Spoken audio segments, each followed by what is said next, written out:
Bien-aimés dans le Seigneur, bonjour. Nous voici encore une fois de plus ce matin pour vous parler de la part du Seigneur, toujours dans notre programme que nous avions arrêté depuis un moment. Et aujourd'hui, Dieu nous a mis à cœur de parler, comme nous l'avions bien annoncé avec les affiches. Nous allons parler aujourd'hui de besoins intérêts. Et pour commencer, j'aimerais que nous ayons un petit moment de prière. Prions un peu afin que, après ce message, que Dieu réponde à vos besoins de gens intérêts, que Dieu intervienne pour votre faveur, que Dieu fasse ce qu'il dira aujourd'hui dans votre vie. Ainsi donc, nous allons fermer les yeux un instant et prier. Là où vous êtes, fermez les yeux, priez un moment, de sorte que ce message ait un impact réel dans votre vie. Prions. Éternel Dieu, dans les noms puissants de Jésus-Christ, nous te prions, Père, lorsque ce message soit en vécu et soit une réalité dans la vie de ceux qui y croiront et dans la vie de tous celui qui s'attachent à cette parole, Seigneur Jésus. Que toi, les dieux qui sonde le cœur et le rang, que tu répondes à leurs besoins intérêts, Seigneur Dieu. Tu as donné ce message, c'est à dessein que tu l'as donné. Je suis sûr et certain que tu as un projet merveilleux par rapport à ceux qui vont écouter ce message. Ma soeur qui me suit, là où qu'elle soit, Seigneur Dieu, que ta main l'atteigne. Au nom puissant de Jésus, j'en suis prié. Amen. Amen. Aujourd'hui, j'aimerais déjà commencer le message directement sans pourtant perdre du temps. Nous allons donc ouvrir nos Bibles dans le livre des Rois. Des Rois 4, le verset 8 à 17. Nous allons aussi lire Luc 1, 5 à 13. Nous lisons directement dans 2 Rois 4, 8 à 17. La Bible nous dit ceci. Un jour, Élisée passait par le village de Sunem. Une femme riche insista auprès de lui pour qu'il accepte de prendre un repas chez elle. Dès lors, à chaque fois qu'il passait par ce village, il s'arrêtait chez elle pour manger. Elle dit à son mari, c'est la femme qui dit à son mari, « Je sais que cet homme qui passe toujours chez nous est un saint homme de Dieu. Nous pourrions lui construire une petite chambre sur le toit et y mettre pour lui un lit, une table, une chaise et une lampe. Il pourrait loger là quand il viendra chez nous. » Un jour, Élisée repassait à Sunem. Il alla donc se retirer dans la petite chambre haute et y passa la nuit. Puis il dit à son serviteur, c'est Élisée maintenant qui dit à son serviteur, il dit, « Appelle cette Sunamite. » Géhazi l'appela, et elle vint se présenter devant lui. Élisée dit à Géhazi, « Dis-lui, tu t'es donné beaucoup de peine en faisant tout ceci pour nous. Que pouvons-nous faire pour toi? Faut-il parler en ta faveur au roi ou au chef de l'armée? » La femme répondit, « Non, merci. Je vis heureuse au milieu de mon peuple. » Élisée demanda à son serviteur, « Que pourrions-nous faire pour cette femme, pour elle ?» Géhazi répondit, « Hélas, elle n'a pas d'enfant. Et son mari est âgé. » Élisée lui dit, « Appelle-la. » Géhazi obéit et il vint se présenter sur le pas de la porte. Élisée lui dit, « L'an prochain, à la même époque, tu tiendras un fils dans tes bras. » Elle s'écria alors, « Que mon Seigneur, homme de Dieu, ne me donne pas de faux espoirs, moi qui suis sa servante. » Cependant, cette femme devint enceinte et l'année suivante, à la même époque qu'elle donna naissance à un fils, exactement comme Élisée lui avait prédit. Nous allons aussi lire Luc 1. Luc 1, nous lisons 5e chapitre, 5e verset au 13e. La Bible dit, il y avait à l'époque où Hérode était roi en Judée, un prêtre nommé Zacharie, qui appartenait à la classe sacerdotale d'Abias. Sa femme était une descendante d'Aaron.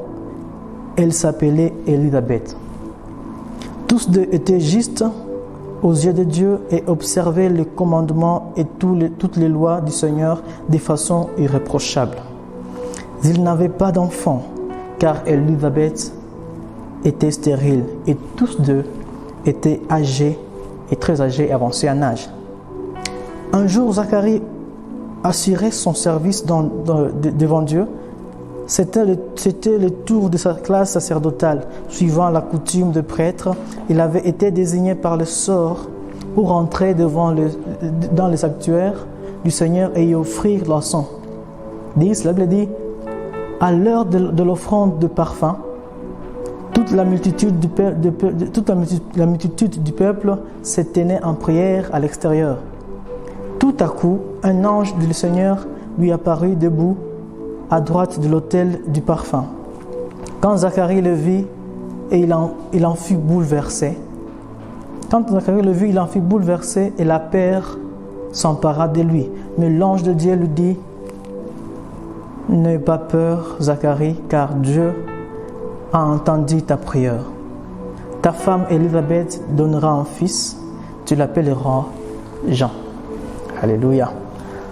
Ces deux portions que nous venons de lire sont les portions avec lesquelles nous aurons à nous servir tout au long de ce message. Et je suis sûr et certain que Dieu va grandement vous bénir où vous êtes, car déjà moi-même je suis béni par ce message. Je suis sûr et certain que Dieu est en train de faire des choses auxquelles moi-même je ne pensais pas, car il donne au-delà de nos demandes, de nos espérances. Il est Dieu, il ne donne pas tel un homme. Il agit, il intervient tel qu'il est.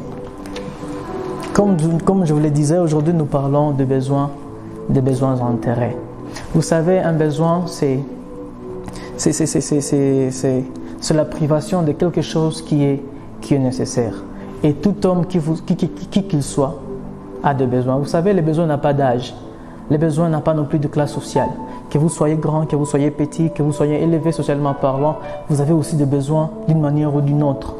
Et tout homme face à un besoin, il fournit des efforts, il cherche des moyens pour y satisfaire.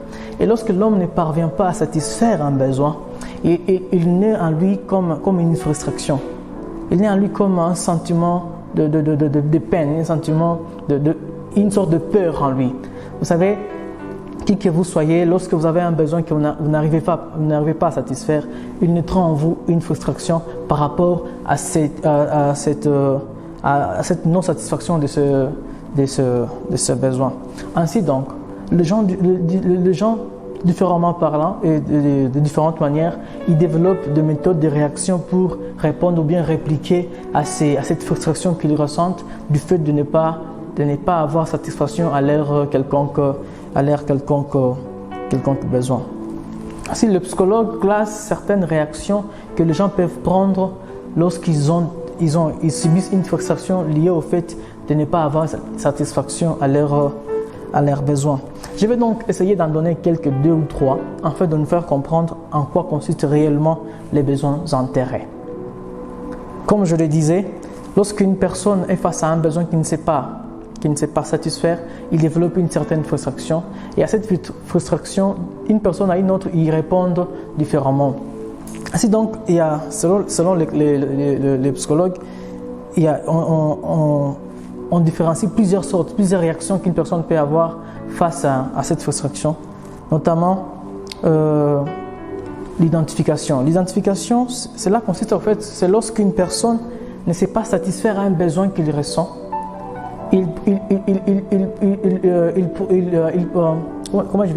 projette son moi sur une autre personne. Il élargit son moi sur une autre personne. C'est un peu l'exemple lorsqu'un père n'a pas fait des études et que son fils finit par obtenir une licence en droit ou bien dans une autre filière quelconque. Vous verrez, le père, il est plus fier que le fils lui-même qui a reçu le diplôme.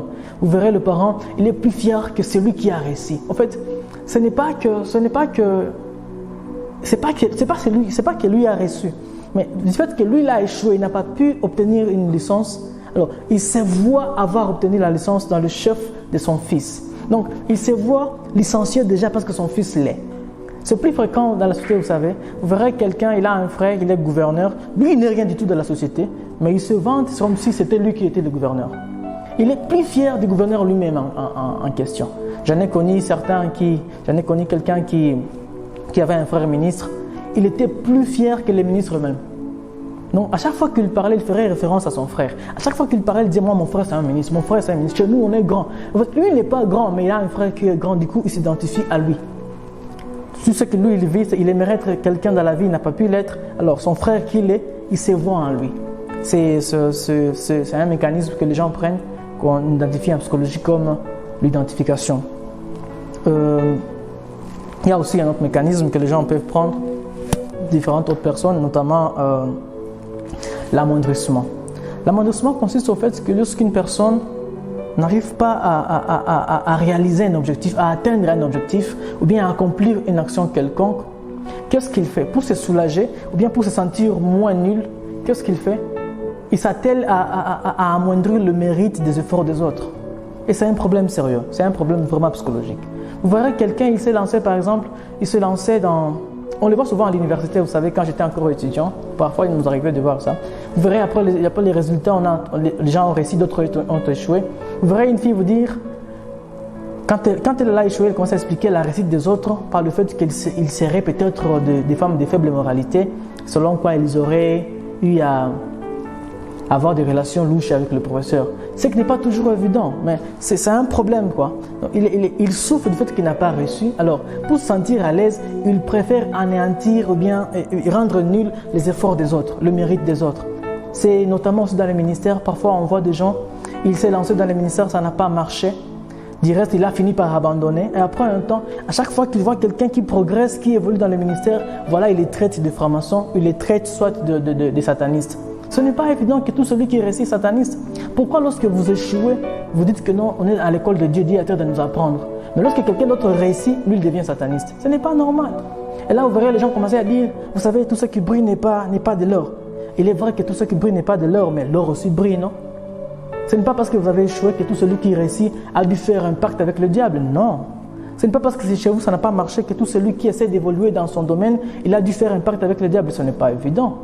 Ça, c'est un problème. Les psychologues identifient ça comme l'amoindrissement. Vous cherchez à amoindrir le mérite des efforts des autres. Quelqu'un s'est battu, il a gagné sa vie, honnêtement. Mais c'est pas parce que tu ne comprends pas les mécanismes de sa réussite, tu préfères l'imaginer franc-maçon, tu préfères l'imaginer sataniste. Non, ce n'est pas que le diable qui donne. D'ailleurs, le Dieu que nous servons, lui aussi peut élever. D'ailleurs, lui aussi, il élève.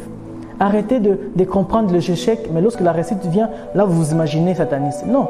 C'est d'ailleurs pour ça que Dieu a peur de vous élever, parce que chez vous, la réussite est liée au satanisme.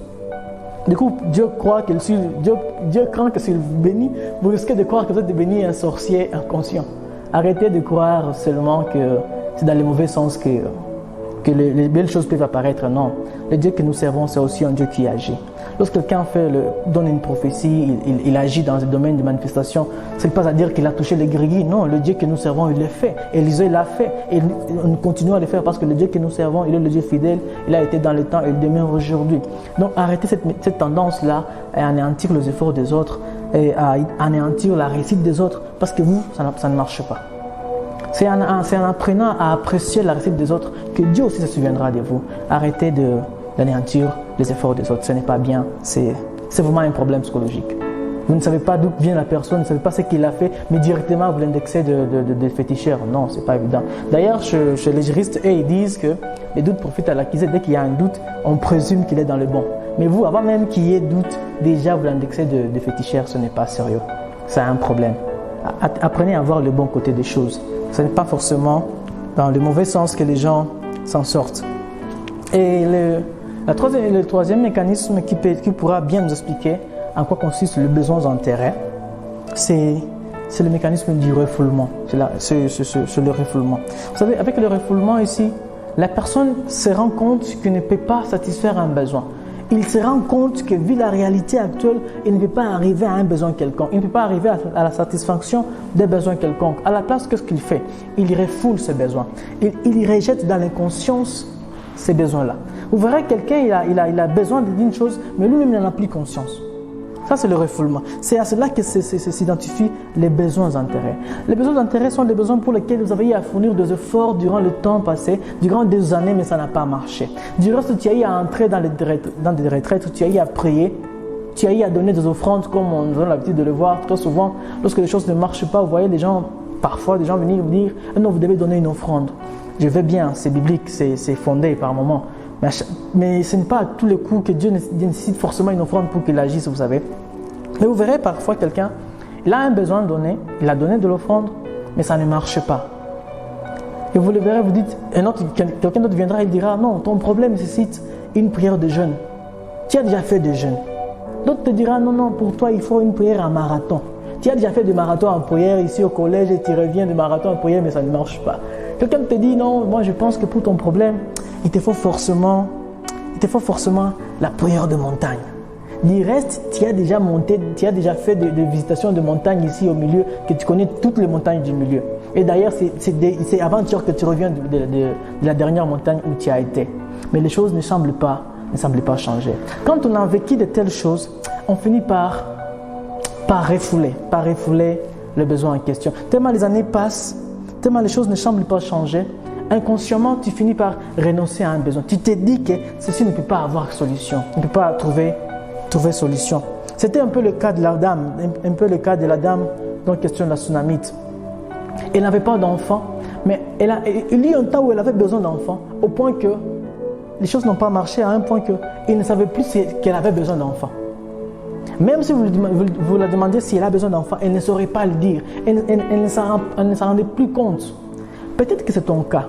Peut-être qu'il y a des choses pour lesquelles tu as eu à intercéder, tu as eu à entrer en retraite, tu as eu à prier fermement, mais ça ne marche pas. J'aimerais te dire, le Dieu que je te prêche ce matin, c'est le Dieu qui peut répondre même aux besoins enterrés. Ce n'est pas parce que tu n'as plus conscience de ton problème que Dieu ne les reconnaît pas. Ce n'est pas parce que tu n'as plus conscience de ton problème que Dieu ne saura pas le découvrir. La parole dit, il est celui qui sonde le cœur et le rein. Celui que je te prêche ce matin, il est celui qui sonde ce que toi-même tu ne sais pas reconnaître. Parce qu'il est Dieu. Il te connaît mieux que toi-même. Et il prend soin de toi. Vous savez, par rapport à ces besoins d'intérêt, ça arrive des fois. Tu as tellement prié au point qu'à un certain moment, plus tu pries, plus ça devient frustrant. Parce que tu ne vois pas le résultat. Plus tu pries, plus ça devient frustrant. Plus tu te demandes, mais est-ce que Dieu m'écoute ou comment?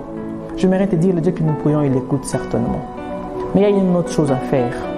Il y a un secret que Dieu va nous donner aujourd'hui. Ce qui est aussi plus fort, ce qui est aussi une forme d'intercession, d'ailleurs la plus efficace parce qu'elle rappelle à Dieu même des choses que vous ne dites plus, que vous ne reconnaissez plus. Et en suivant, nous allons comprendre de quoi il s'agit, quelle est cette forme-là d'intercession que Dieu aussi écoute fort, écoute très souvent, même quand vous ne savez plus dire vos besoins. Dans les passages que nous avions lus de 2 Rois 4, le 8e verset au 17e, nous voyons l'histoire d'Élisée avec la dame, la Sunamite. La Bible dit que Élisée passait à Sunem, la femme l'a remarqué. Notez bien que ce n'était pas n'importe quelle femme. C'était une femme de distinction, comme la Bible dit au verset 8e. C'était une femme de distinction, une femme plutôt riche. Vous savez, il y a des problèmes que votre poche, votre compte à banque, votre portefeuille, il y a des problèmes auxquels votre portefeuille ne peut pas apporter solution. Il y a des problèmes auxquels, quand même vous avez un rang élevé dans la société, votre fortune ne peut pas y apporter solution. À un certain moment, nous tous avons besoin du secours divin. Nous tous avons besoin du secours divin, d'une manière ou d'une autre. Peut-être que lorsqu'il s'agit de l'argent, tu as de l'argent, mais il y aura un problème pour lequel même ton argent ne saura pas y répondre. Parce que le cas de la femme, les besoins qu'avait la femme, malgré sa posture, elle-même ne savait pas y répondre. Elle a passé des années, son mari a pris de l'âge, elle-même en avait pris. Pourquoi? Parce qu'elle ne savait pas répondre à son besoin. Du coup, après un temps, elle a fini par refouler ses besoins.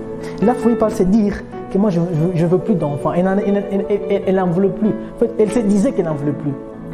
C'est un peu comme le cas d'un frère il a fini les études, il espérait avoir un boulot, mais après un temps, il ne trouve pas d'emploi. Il essaie, il postule, il écrit déjà l'honneur et autres dans toutes ses formes, dans tous les bons français possibles, mais il n'y a pas de résultat. Après un temps, de telles personnes finissent par refouler les besoins d'avoir un emploi. Est-ce que vous verrez même à l'église, lorsque vous appelez les gens qui ont besoin d'emploi, lui ne se lève pas. Ce n'est pas qu'il a une promesse, non, mais il est fatigué de s'élever, au point qu'il se dit, j'ai déjà fait ça aussi, je me suis déjà levé plusieurs fois, à quoi bon? Qu'est-ce que cela va changer? Peut-être que tu as déjà eu à exprimer ton besoin plusieurs fois au Seigneur, mais aujourd'hui, Dieu m'a envoyé ici te parler pour qu'il réponde à tes besoins. Ces besoins-là que tu ne sais plus exprimer, Dieu va y répondre aujourd'hui parce qu'il est saint, il est souverain. Cependant, il y a des choses qu'il faudra observer et j'espère que tu les observes. Vous savez, comme ce fut le cas de la dame, lorsqu'elle a vu Élisée, il a dit, homme de Dieu, je voudrais que tu viennes à la maison pour manger. Ce n'est pas que l'homme de Dieu passait par là pour voir si la femme l'appellerait, non. C'est la femme elle-même qui a pris l'initiative d'aller voir l'homme de Dieu et lui supplier pour qu'il vienne manger chez lui. Là, il m'a dit, l'homme de Dieu a fini par aller chez la femme et l'a mangé. Vous allez vous rendre compte qu'au départ de l'homme de Dieu, la femme est revenue vers son mari et lui a dit ceci. Je constate que cet homme, c'est un homme de Dieu. Il serait bon de construire une maison là-haut, une chambre, et lui installer une chaise, un lit, une lampe, pour qu'à chaque fois qu'il passe par son âme, qu'il se repose là-bas.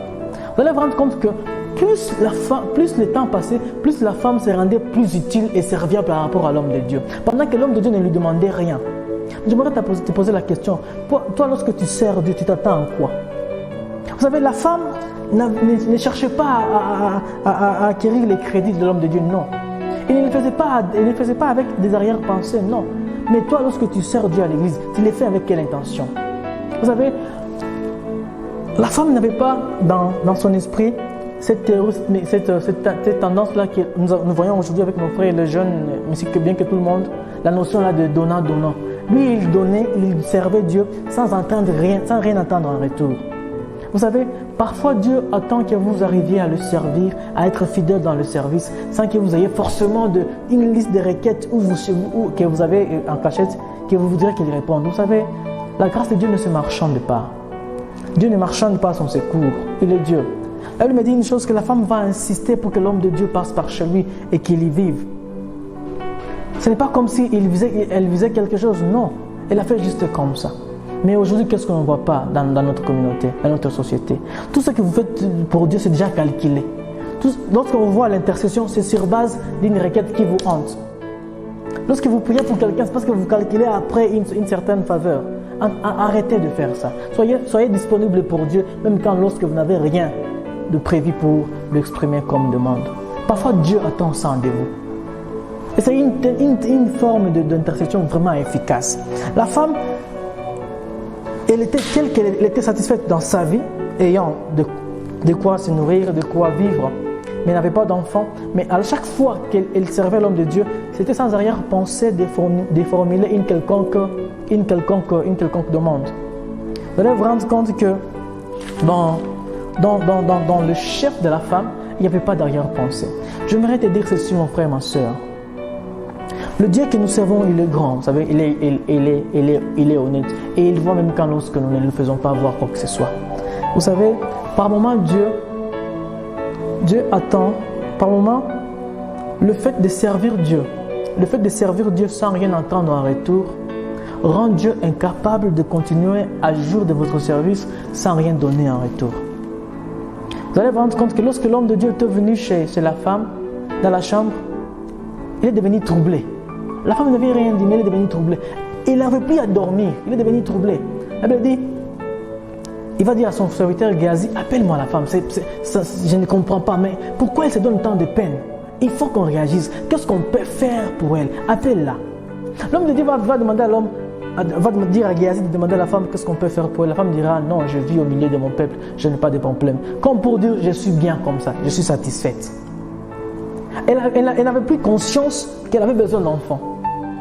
Mais dis-moi, elle servait Dieu, elle était fidèle à Dieu sans rien demander en retour. Et lorsque même Dieu lui demandait qu'est-ce que je peux te donner, elle n'avait rien à formuler.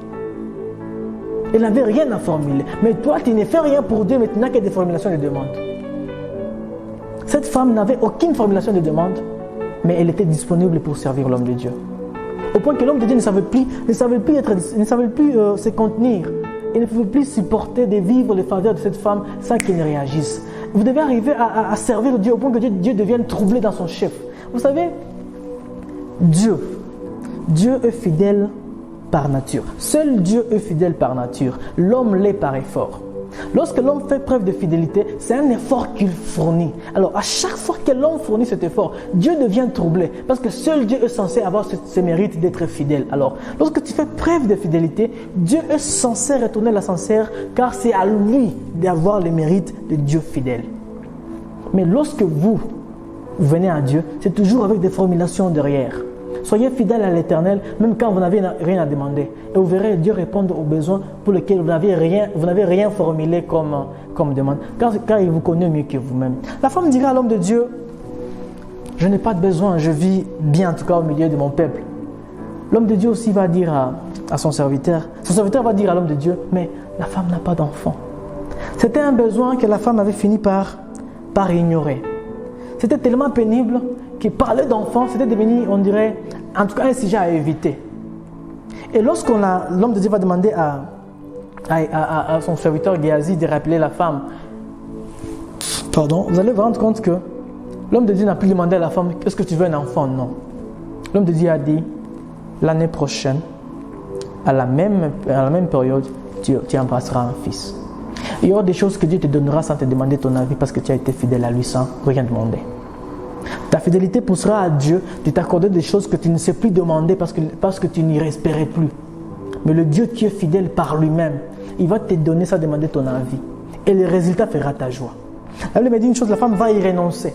Elle dira, non, ne trompe pas l'homme, ne trompe pas ta servante. Vous savez, c'était un luxe auquel elle ne se donnait plus accès à lui-même. Elle n'imaginait plus avoir un enfant. C'était trop beau pour être vrai. Lorsqu'on lui dit, tu auras un fils, elle imagine toutes les années durant lesquelles elle a eu à chercher de l'enfant par-ci, par-là, le médecin, même le féticheur, elle a eu même à consulter des démons, ça n'a pas marché. Il y a des gens qui ont consulté même des fétiches et ça n'a pas marché. Et ils prient Dieu, ça ne marche pas. Le problème, ce n'est pas de trop passer de temps en prière, mais de rester fidèle à Dieu. Ton problème, c'est que toi, tu es un rebelle. Tu es un rebelle et conscient. Tu t'es mis au service de Dieu, tu avais un besoin quelconque, mais tellement tu chantes, tu viens à l'église, mais les besoins n'étaient pas répondus, tu finis par lâcher le service. Tu finis par lâcher le service de Dieu, tellement que tu as l'impression que Dieu ne répond pas à tes attentes. Bien aimé, on ne donne pas à Dieu des ultimatums. J'en ai vu de ceux-là qui ont dit, si l'année prochaine, je ne trouve pas un mari, j'arrête de chanter à l'église. Mais vous allez arrêter, mais Dieu va rester Dieu. Et il y aura une autre personne qui viendra chanter à ta place. Arrêtez de mettre Dieu sous pression parce que vous avez un petit besoin donné. Peu importe le degré des besoins que vous avez, reconnaissez la souveraineté de Dieu. J'en ai vu des gens qui ont dit, si l'année prochaine je ne trouve pas le mariage, en tout cas j'arrête le service de Dieu. Si vous arrêtez, c'est vous-même qui allez perdre.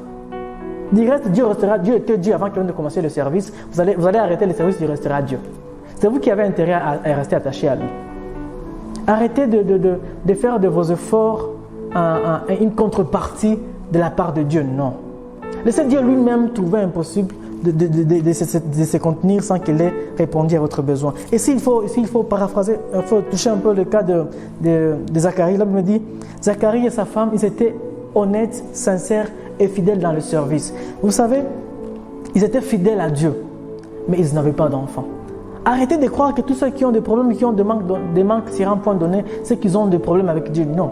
La Bible me dit qu'Élisabeth était une femme sincère et qui était sérieuse avec Dieu. Du reste, ils n'avaient pas de blanc. La Bible dit qu'ils servaient Dieu, ils étaient honnêtes, sans reproche. Mais ils n'avaient pas d'enfants. Vous pouvez être sérieux, vous pouvez être très bon dans votre service, mais il y a quand même des choses qui vous manquent. Aujourd'hui, je prie que le Dieu que je sers, qu'il se souvienne de votre œuvre, qu'il se souvienne de ce que vous faites pour lui, car il est fidèle. Vous savez, le nom d'Élisabeth m'a surpris lorsque j'étudiais ce passage. Vous savez, en Israël, tout le monde pouvait être stérile. Tout le monde pouvait être stérile, mais pas Élisabeth. Vraiment pas Élisabeth.